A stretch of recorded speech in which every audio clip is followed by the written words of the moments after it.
My name is Caesar, and in this video I'm going to talk about airport tips, tricks, and hacks from first-time flyers to intermediate to people that fly all the time. I got tips for you guys. I've been on over dozens of flights from private, commercial, and military. Any products or resources are going to be linked down low in the description box.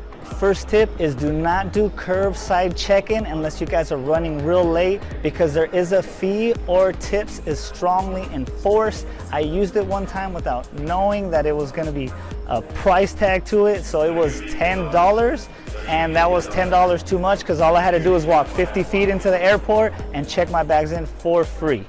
Next hack is to use a reusable water bottle. I bring one every time. Just make sure it's completely empty when you go through security checkpoint of TSA. It's completely empty. Then next to the bathrooms, they usually have a drinking fountain or purified water. That's where I go. I fill up my water bottle and I'll have it for the airplane and it'll be ready to go. If not, if they have a Starbucks at your airport, you could actually fill it up for free, so consider that. Because water bottles at the airport is ridiculous. It's $4 or just for a water bottle, so this hack is gonna save you guys some money. Get ready to go through security while you're waiting in line. So what I do, I take off my belt, my cell phone, and I put everything in my carry-on backpack. That way I'm ready to go. You could even loosen up your shoes. If you have a laptop, take it out of its case and put it in its own thing. That way TSA recommends it and they can just check it faster. One thing that I do is I bring a TSA pre-approved case that has my gels and it has my lotions and all that good stuff. And what it is you have to have it within a quart size bag. So this one I bought from Amazon and I recommend it, and it gets you through security without a problem. These tips help you go through line faster and it'll save a couple $100 from not being late to your next flight. If you are bringing any bottles with liquids in it, it has to be smaller than 3 ounces. So the one I recommended is smaller than 3 ounces. You cannot have a bottle that's 6 ounces and then just have a little bit in there where it's just like that 1 ounce and say, hey, it's just 1 ounce. That is not gonna fly. No pun intended. The quart size bag has to be clearish, so does the bottles, and that clearly states on the TSA website, no pun intended. Okay, that's my last one, I promise. Next power tip is to get TSA pre-check. This is a trusted traveler program. You have to go through a background check. They'll check you out, you get approved, and you go through a different line. So instead of waiting in that long line where everybody's at, you get to make this short line, TSA pre-check. You don't have to take your shoes off. You don't have to take your jacket off. You get through a lot quicker than everybody else. Make sure your boarding ticket says TSA pre-check. That's how you know you have it. You just show it to the TSA and they'll let you right through. So a step up from TSA pre-check is global entry.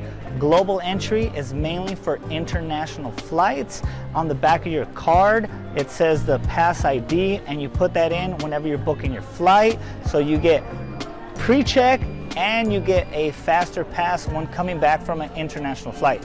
It also works if you're going through car or on foot to Mexico or to Canada, so be on the lookout for that. It'll save you some time, and it's only $100 for 5 years, so I think it's definitely worth it.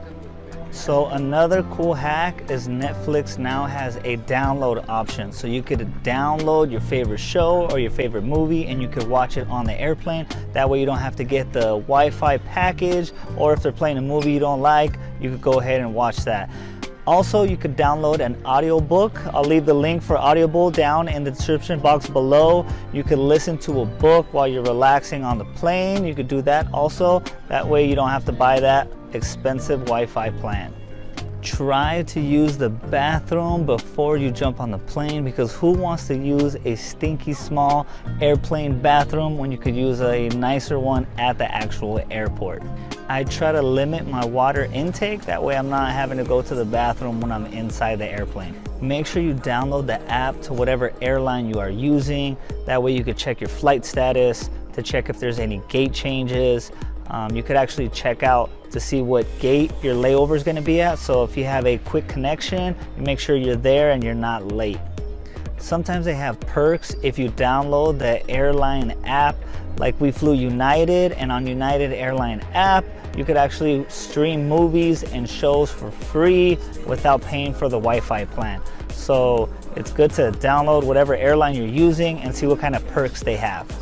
Make sure you're just super casual for your flight. I wear my sweatshirt, my sweatpants, and my running shoes.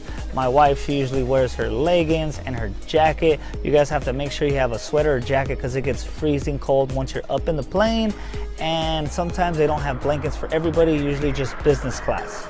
Unless you're going on some kind of business meeting, I don't see why you gotta get all fancy and dress uncomfortable for your flight. Bring snacks and munchies.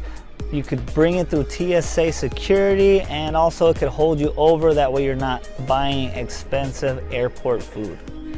If you're on a long flight or if you're on an overnight flight, make sure you bring your toothbrush and toothpaste. This could help you freshen up in the bathroom. This tip is not really for you, it's really for the people that's around you. So bring your toothbrush and your toothpaste. If you're using a digital boarding pass, make sure you take a screenshot and it's on your photos, because if you don't have a good internet connection or Wi-Fi connection, you're not gonna be able to log in real quick just to show them, just in case you have to show them quick. And I'm more of an old school kind of guy. I like having my printed out boarding pass. So I have that with me just in case my phone dies or is dying. I like to have the actual paper copy with me. Make sure you bring a pen with you when you travel. This will help you if you're flying internationally. You could actually fill out your customs declaration form, and who knows, you might be one of the first ones since you have your pen ready to rock and roll, and you could get through customs faster. Having a pen is also good to fill out your tags, just in case you want to throw one of those tags on your carry-on bag. Carry heavy items in your personal item bag because they never weigh them. It's good to know the dimensions of the bags that you could bring on to your airline. So you could go to your airline's website, check the dimensions. That way your bag is not overdoing it and you're gonna have to pay extra if it's not within their size restrictions. The sooner you get on the plane, the more likely you're gonna have an overhead compartment right on top of you or in front of you. If you get on the plane late, you might have to put your bag all the way behind you, and this is not good because you don't have a constant visual view of your bag. And then once you land, you're gonna have to go against the grain, against everybody to grab your bag. So make sure you're one of the first ones on if you wanna have a good overhead compartment. If you don't get an overhead compartment and everything's full, they're gonna have to check your bag in, and depending on what airline it is, they're gonna charge you extra. So make sure you're one of the first ones on the plane if you can, and try to have a small bag.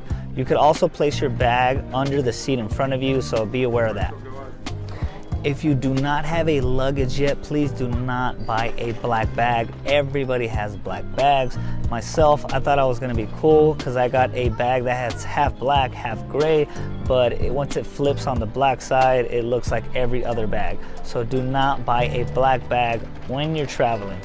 If you do have a black bag or another bag that looks common like everybody else's, they do sell straps and covers, so you could get those if you do have a black bag. That way nobody accidentally takes your bag. They sell carry-on bags that have the trolley sleeves. This makes it easier to carry once you're carrying it on top of your roller bag. They also sell these things called J-hooks on Amazon. You just hook it onto your roller and then you put your bag on top of that. And so it's just easier to carry, especially if you're by yourself. Make sure the first thing you do once you get to the airport is make sure your gate is actually still your gate, because they change frequently. And if you plan on sitting to a gate that's next to yours because it's a little less crowded, make sure you don't have both earphones in, just have one. That way you're listening for announcements, you're listening to see when you're actually boarding, and you don't miss your flight. Is missing your flight worth a couple $100? Probably not. A great travel hack is to get a travel credit card that gives you points towards flights. Me and my wife, we have the Chase Sapphire Preferred, and this flight from San Diego to Orlando was 100% free because we have the points. We spent $4,000 within the 3 months, and they gave us our points and we cashed it in. We are going on a cruise right now, so we are excited, we are ready to go, and we're even happier because we didn't even pay for our flight. If I missed the airport travel tip, please feel free to add it in the comment box below.